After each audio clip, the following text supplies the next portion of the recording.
Welcome to Might Be Manic, where we spiral, but we spiral cute. This is your podcast for the deep feeling of big thinking chaos makers. So since tonight we're doing a 2-hour special, I'm not going to do too much on the updates in the astrology. I'm just going to touch on it maybe briefly. And then from there, we're going to go ahead and move on. So if you're new here, in each episode, I've put Easter eggs, which is a hidden keyword. I will say it one time and one time only in the duration of the episode.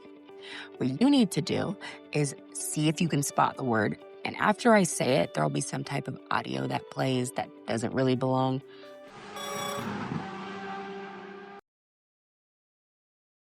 And that will kind of tell you it's been said. It will not be repeated. Keep track of these words. There will be 10 of them.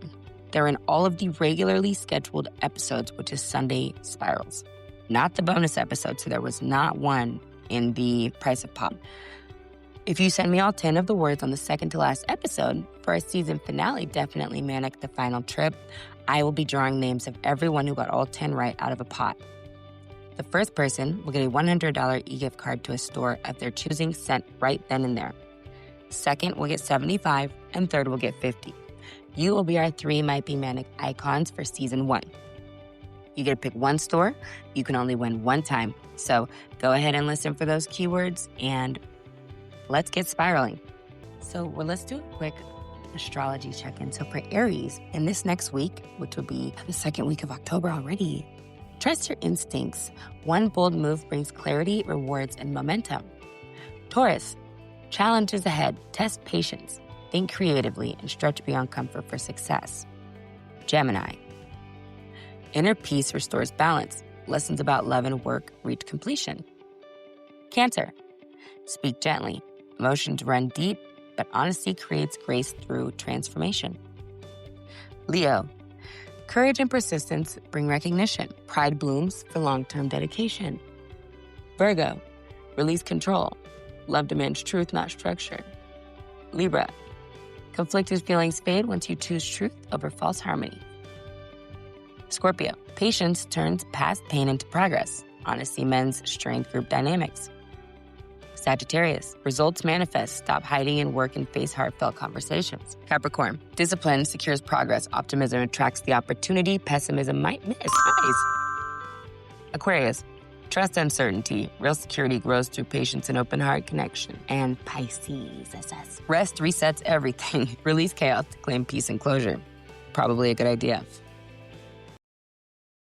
Following episode is a work of philosophical and spiritual exploration. This explores ideas about God, opposition, and creation. It's not theology, it's not therapy, it's not meant to replace your personal faith or beliefs.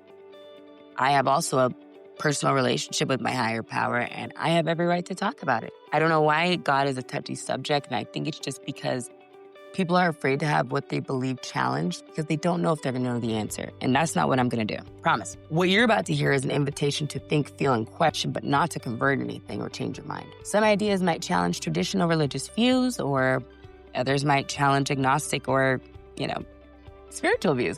And it's not intentional. I'll try my best not to. This conversation is about curiosity and not certainty, and about the beauty and the chaos of trying to understand creation and ourselves.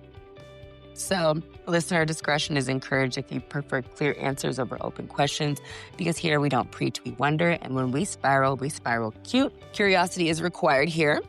Welcome to Might Be Manic. Are we ready? Let's go. So if you were taught that it's wrong to question God, then this is your invitation to ask the boldest question of all. Why would a perfect and all-powerful God create an enemy, a devil, to challenge him? Why would perfection want problems? Why would the Creator create contrast? Why would divinity create destruction? Think about it. An infinite light casting a shadow. So the very idea sounds like a cosmic paradox, almost a divine prank. An all-good creator, yet somehow in his story lurks a serpent. Satan, Lucifer, light bearer, whatever you call him, the devil, a force of rebellion. So it's as if an author wrote a novel and included a villain so formidable that even the author seems to struggle to contain him. It makes you wonder, did God knowingly or not create his own opposition? And if so, why did he make them? So, picture this. Eons ago in the heights of heaven, an angelic chorus rang with the perfect praise. And among them stood one radiant being, the one tradition calls Lucifer, the morning star.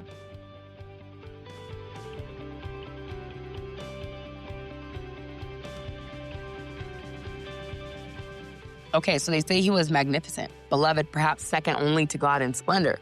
Yet something stirred within him, a new thought that was as sharp as lightning. So instead of echoing worship, this brightest angel began to wonder what it would be like to lead, not to follow. And he gazed at the throne of light and saw his own reflection, beautiful and proud. He's handsome. And in that instant, that seed of opposition took root. So heaven shuddered. A third of the stars, supposed other angels, aligned with Lucifer's daring idea. This is what they say. Okay, this is one theory. Now, harmony cracked into discord, and mortal beings clashed into blinding fury. God, omnipotent, could have snuffed out the rebellion like a candle, yet he allowed the drama to play out. Lucifer and his hosts were finally cast out of the celestial realm like sparks flung from a fire. When you're doing s'mores, you gotta shake the marshmallow like that. So, order was restored above, but a new reality unfolded below. And now remember, if you believe in this, as above, so below, we'll come back to that. So, basically, an adversary now existed outside the light, consumed by prideful fire. Whether you take this story as literal or symbolic, the essence is this. Opposition was born from within the very courts of the Almighty. The first fracture in perfection. The question is, was this an accident, or was this somehow all a part of the plan? So tonight, let's step into that mystery, not with fear or dogma, but with curiosity, the same spark that legend says got humanity into trouble with Eden. So we're going to walk the edges of mythology, psychology, philosophy, and explore why God's light seems to need its shadow. So this journey will take us from familiar Sunday school answers to esoteric secrets hidden in ancient scrolls and whispered by mystics. We'll start simple and then concrete. And by the end, we might find ourselves in a territory so deep and paradoxical that it leaves us in awe. So find a comfortable space, get some Chardonnay, get your matcha, get your popcorn, get whatever you need, get your puppy, get your cats, whatever you got to do. Maybe dim the lights a little bit, and let's ask the forbidden question out loud. Why did God create his perceived opposition? Okay, so this is the question that won't go away. So since the dawn of belief, people have wrestled with this.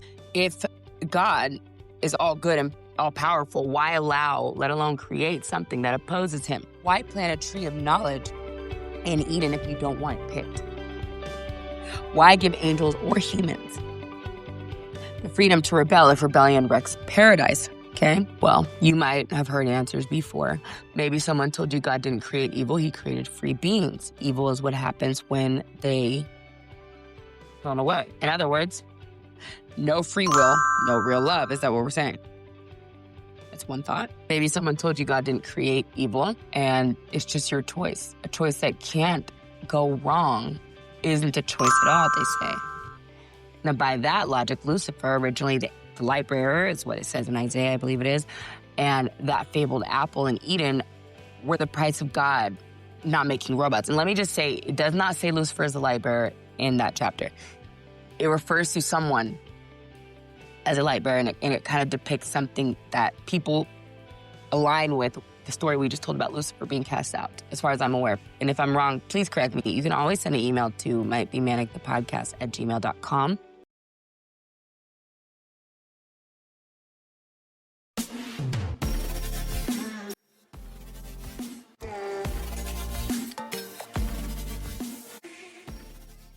So we are back now, and what we are going to do is we're going to pick up where we left off. So basically, we were just talking about an all-good, powerful God creating potential for evil. So to them, perhaps the question itself is based on storytelling needs, not an actual divine act. So maybe there is no cosmic enemy because the entire drama of God versus Satan is a human metaphor for the conflict within us. Okay? Follow me? So, in other words, we invented the devil to personify our own shadow. And if you have any knowledge about Jungian archetypes, which has pretty much saved my life, shadow integration is one of the most important things that I've ever done. So we invented the devil to personify our own shadow if you go by those metrics. Maybe there is no cosmic enemy because, like they said, it's within yourself. And even our idea of God could be our way of personifying hope and goodness. Maybe we don't want to take credit. The skeptic says the question, why would God create his ops, tells us more about human psychology than actually anything about God at all. After all, meaning-seeking creatures, and this narrative is one way we grapple with the existence of evil. So, is there a necessity of contrast? Let's take a step back and look at the world around us. So there's day, night, hot, cold, yin, yang. Our universe is built on dualities, polarity, and it has to happen. Even a battery has negative and positive. Nothing can get on. Too much water can kill you, but not enough. You can also you can also die. So what do we think? The ancient Pythagoreans are recorded by Aristotle, even made a list: light, dark, male, female, motion, rest, good, evil. You know how it goes, you feel me? So to them, opposites were the building blocks of reality. Opposites attract. Imagine a painting with only one color, or a song holding a note forever. It would be uniform, maybe pure, but also lifeless, static. And it's contrast that brings art and music to life. So the shadows next to the light and the tension and release in a melody. Creation, it seems, loves contrast, okay? It does. So in electricity, a battery needs a positive and a negative terminal to generate current. No difference than energy. No difference. No energy. So, as one provocative line goes, good and evil are not enemies, but the two poles of the battery that light up the world. So without a cosmic negative charge, perhaps the divine energy had nowhere to flow. And even the Bible hints at this dynamic. In the book of Job, Satan acts as a sort of tester, an adversary who, by opposing, ends up deepening Job's understanding of God. I love that story, Job, man. Gets me. It's almost as if God uses the friction between himself and an oppositional force to ignite spiritual growth, like striking a match, okay? Is it possible that opposition is paradoxically part of the divine design? That God built the universe on a law of polarity? Some mystics certainly thought so. They saw God not as static perfection, but as dynamic, unfolding reality that includes all extremes. So think of the concept of balance. In Eastern philosophies, or even in the Force of Star Wars for younger people, balance isn't the elimination of darkness by light. It's the equilibrium of both, okay? You understand? You hear me? So too much light can blind, too much darkness can consume. But together, in tension, they create form and meaning. So maybe on a grand scale, an all-good God allowed an opposing shadow so that existence could have definition.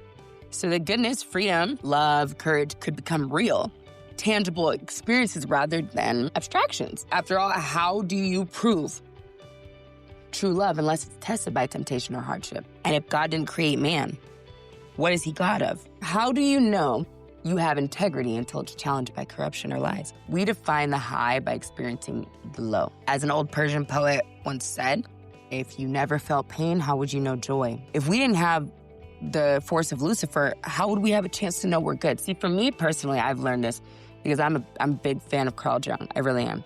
And there was a time when I was somebody I didn't want to be. And I was ashamed because people told me to be ashamed. And then one day I just said, I'm not. There's not a good side of me or a bad side of me. There's me as a whole. There is no bad.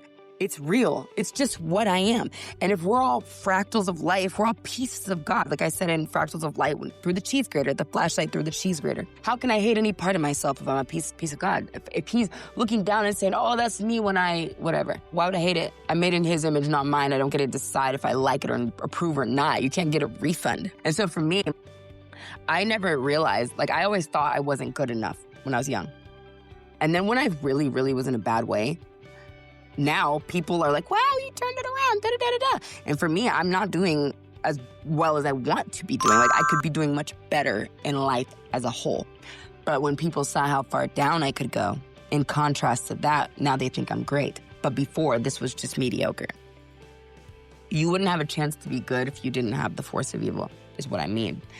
So on that note, let's keep going, okay? We define the high by experiencing the low, and in this light, God's quote-unquote enemy could be seen as the necessary contrast to make his goodness actually meaningful. We wouldn't have a chance for salvation. We wouldn't have a chance because it would just be passing away and just sleeping forever, because if everybody got into whatever you believe, heaven, promised land, whatever, or nothing, if everyone got that, then It's not exclusive, it's not special, and you didn't earn it. The standard is default. So the devil as the dark backdrop on which the stars of, grace shine brightest. It's a tough role, but someone had to play it, and who better than the one that was once supposedly the light bearer? But this explanation, while more philosophical, still frames the opposition as something external that God set up, almost like a stagehand placing, a black curtain behind a spotlight. But what if we go more psychological, more internal? Stay with us.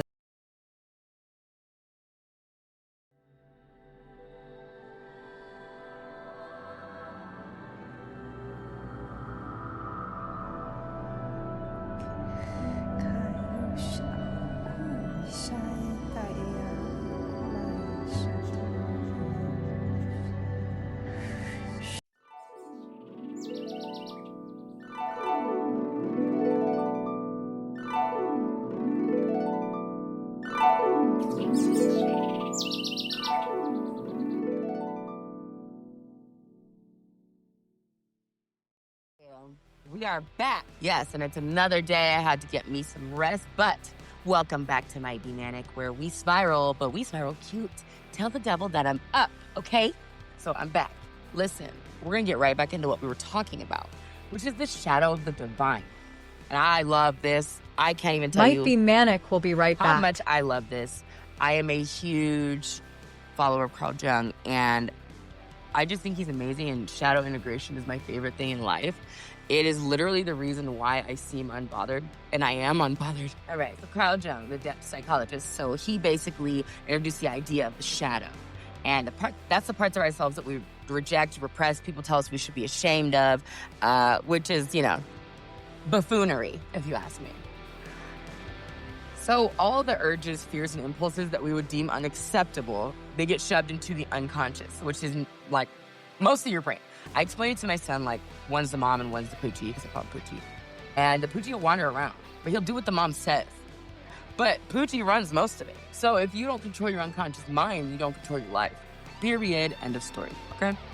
So they don't stay quiet, though, those thoughts. What is not made conscious is what Carl Jung said comes to us as fate. Okay? So, like, hiding who you are is only going to make you be that more.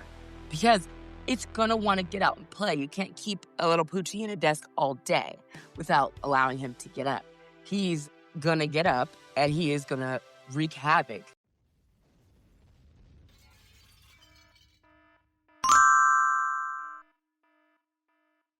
If you don't allow him to get up on your own terms. As the world confronts you with what you refuse to face in yourself, take the insight and then scale it up to God, all right? And if humanity is made in God's image, could it be that we, and even figures like Satan, represent parts of God's own totality? And I've thought about this, because the automatic impulse for people is to hate the devil. Hate. Because people are hateful. That's the truth. I mean, I'm a black woman. Who's more hated than us, right? Yeah. That's the truth, all right? So could it be that by hating God, we can't evolve? He wants us to learn to accept everything. Now, people are like, no, resistant to that thought. You don't have to.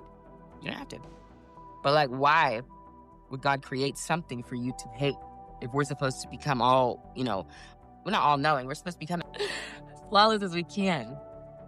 Or if you believe in nirvana. So why would God create something that would be an adversarial image? What if the whole thing is because he's integrated his own shadow? And you need to too. But instead of that, you come here and you think it's this war of good and evil. War. It's so much war, dude. It's always war. People say violence solves everything. But is that what we were supposed to do? Or have we got lost in the spaghetti sauce? So did God need to project the shadow outward in order to truly encounter it or work through it? What if the devil is his left hand and goodness is his right hand? And here we are battling with our own Redeemer. So Jung himself, in analyzing biblical lore, even speculated that Yahweh, or whatever you call him, biblical God, or Ahaya, or, all that is and all that creates all that ever has been, or what you might call him, universe, cosmos, Bible. Carl Jung speculated after reading the Bible that Yahweh was unconscious of his own dark side until he saw it reflected in humanity. So it's possible that God is finding out about this too. Isn't that interesting? Guys, sit with me in that for a minute. Maybe he didn't create the devil. Maybe he was not aware that he just said, show me all the sides of me in little fractals of light. And where are the fracks? What's it? And he was like, what is that? What are they doing? I'm aware of it. He just said, I want to see myself. And we see the good in our mind and the good in our thoughts. Carl Jung challenges that. I see myself fully for who I am. There is no good. There is no bad. There's just fully me. I'm Mackenzie. Hello. There's no bad about me. There's no good about me. There's me about me. There is nothing. I have had some things happen in my life. And anybody that knows me knows. I mean, I don't know what parts they know, and I don't know how much people know or what side of the story they know. I don't clarify, and I don't establish it, and I don't explain myself because I don't have to. I've integrated every part of me into my everyday life. I accept everything I've ever done, and I have no regrets. It was all me being me. And how can I be upset with me being me when I'm a fractal of the light from my God? Can we hear that, okay? Yeah. Like, literally, how can I be upset?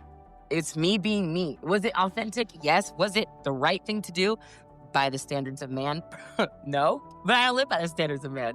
Man cannot give me salvation. So I do not care. Respectfully, I don't care. And it's clear that I didn't care because a lot of things have happened. Now, the laws of man were broken, sure. But the laws of my God, not.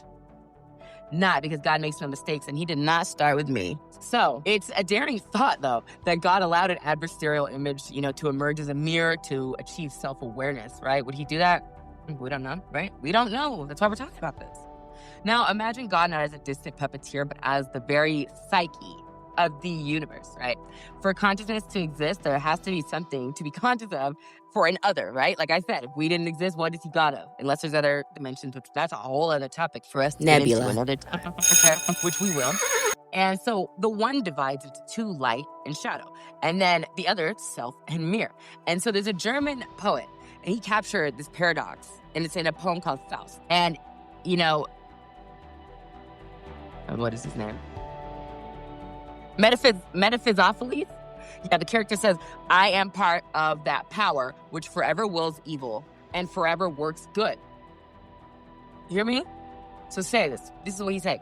You, listening, are part of the power that forever wills evil and forever works good.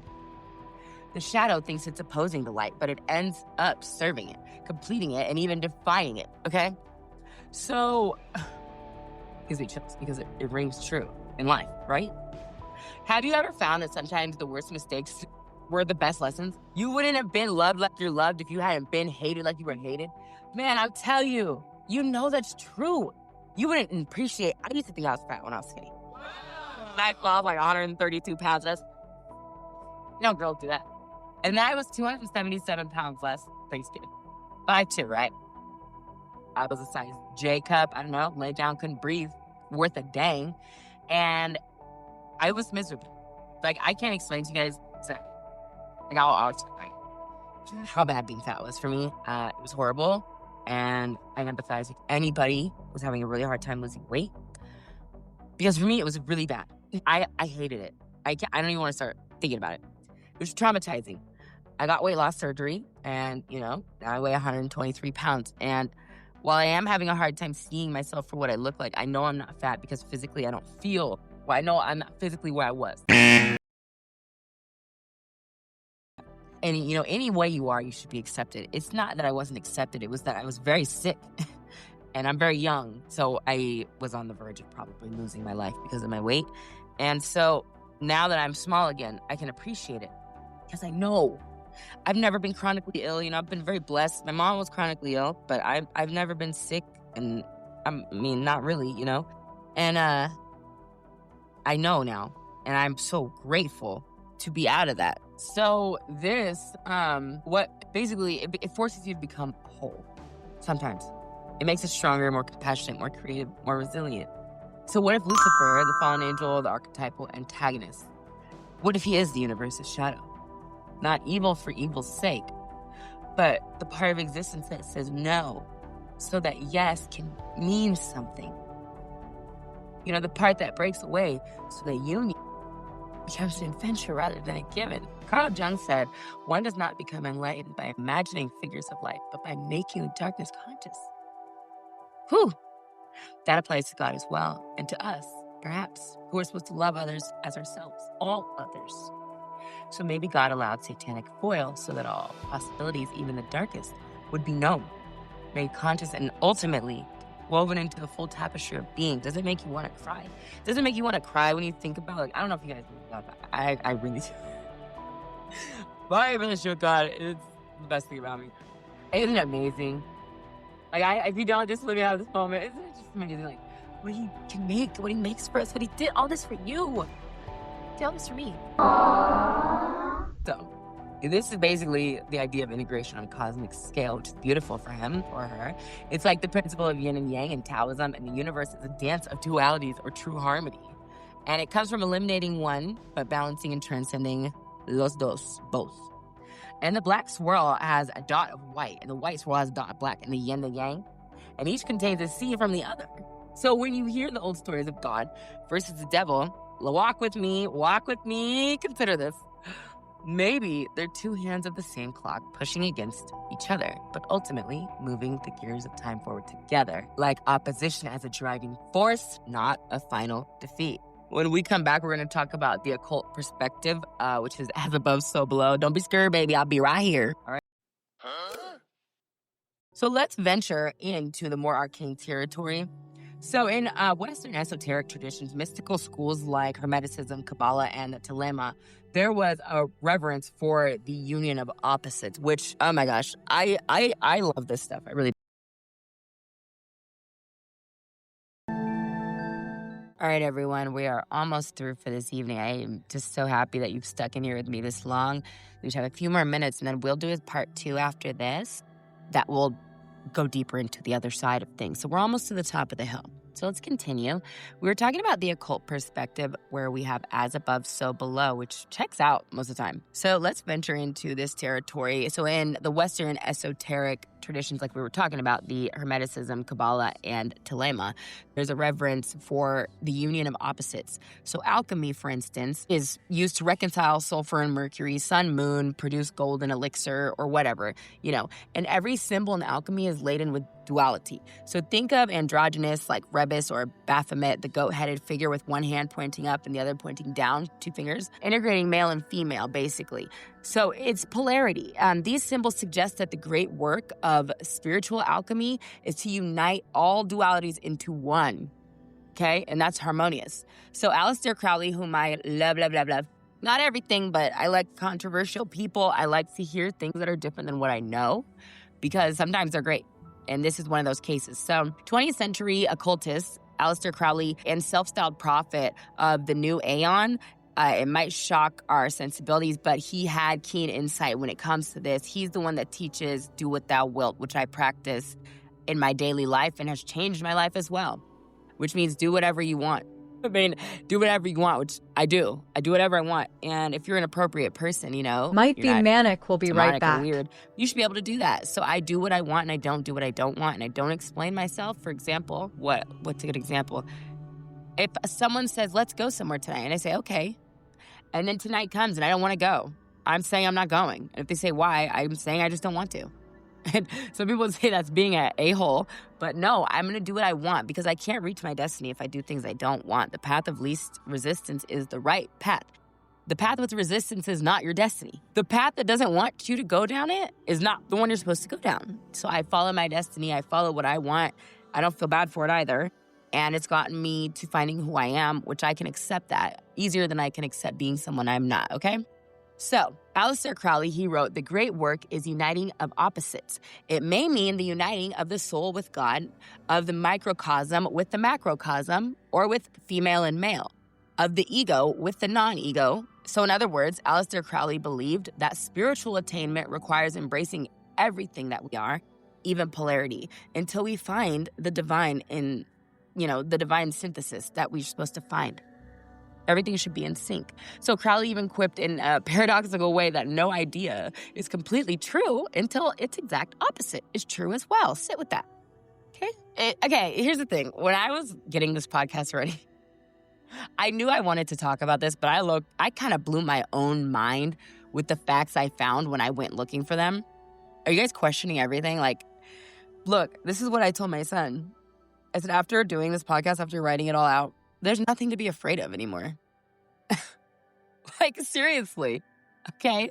Just wait, okay? So, he understood, he understood the assignment. Crowley, it's the devil's advocate approach is what he basically took. To find the truth, you must entertain the opposite, which in speech and debate club, what did they teach you? If you took that, I did, because I'm a nerd. If you want to argue a point, you're going to argue the side you don't agree with. The oppositional point to what you believe, because you only can believe something if you understand why you don't believe the other way, okay? Or you don't believe it. You're just ignoring it. And having a closed mind is not knowing facts. That's not anything. If anything, you doubt what you believe. If you're not willing to hear anything else, then it's shaky. So Crowley delighted in talking on, about this, basically, the Beast 666, not because he literally worshipped the devil, but he provoked or tried to provoke the integration of what society calls evil, right? He understood that if you run from the devil or Lucifer, Satan, or evil forces, you'll never meet God either. You understand? Not because he was worshiping the devil, but you're fleeing from a part of reality, and we're here to accept all of reality and to take place and take part in all of it, not just the comfy, cushy, cozy ones. Okay? So you might be thinking, this is interesting, but what does this have to do with God creating an opposition? Well, it comes down to this. The adepts believe the ultimate reality is beyond dualities, but to experience anything, one must manifest as both, okay? As above, so below, or you haven't gotten the entire experience. So the war in heaven or the afterlife or the outer world in the universe is reflected in the war with the human soul. You understand? Wow. So reconciling with your inner demons is the microcosm version of God reconciling the cosmic adversary. You understand? Reconciling with your inner demons is God's version of doing the same with his enemy.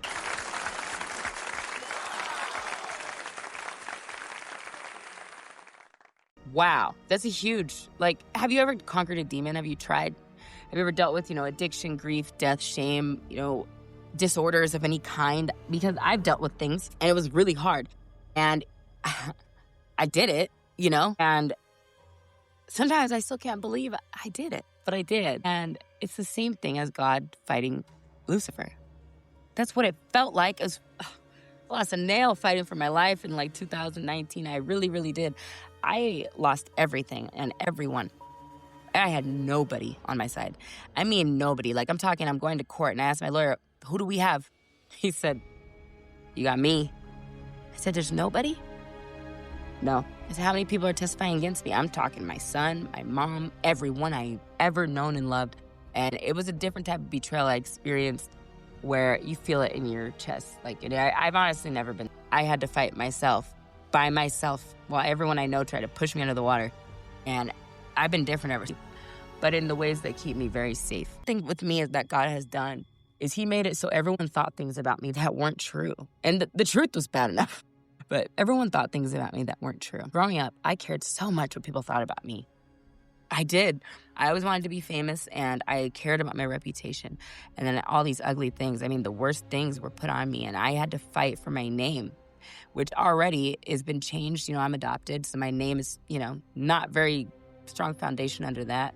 And my whole identity was just really shaken up, and I had to abandon the ego completely and decide I am who I am. And that's not a name, it's not a way, it's not a thing. I just am. And I'm not going to explain it. I'm not going to apologize for it. I'm not going to do any of that anymore. This is me. And I stood up there by myself and fought for my life, and I won. And I won. I won in a miraculous way. It was me and God, and that's it. And that's all you need. And then everyone's like, hey, about all that. Yeah, I know. And it's taken me a while to forgive them, if I can. But I have to. But also, me and God will get that done too, as soon as I'm done with this podcast.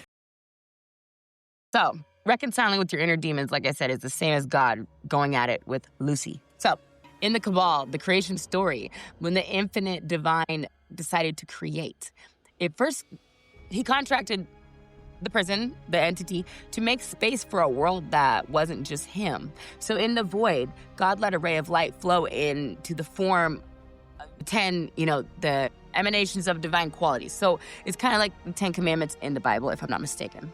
The Cabal, which is very fascinating, by the way. And that's called Sephiroth.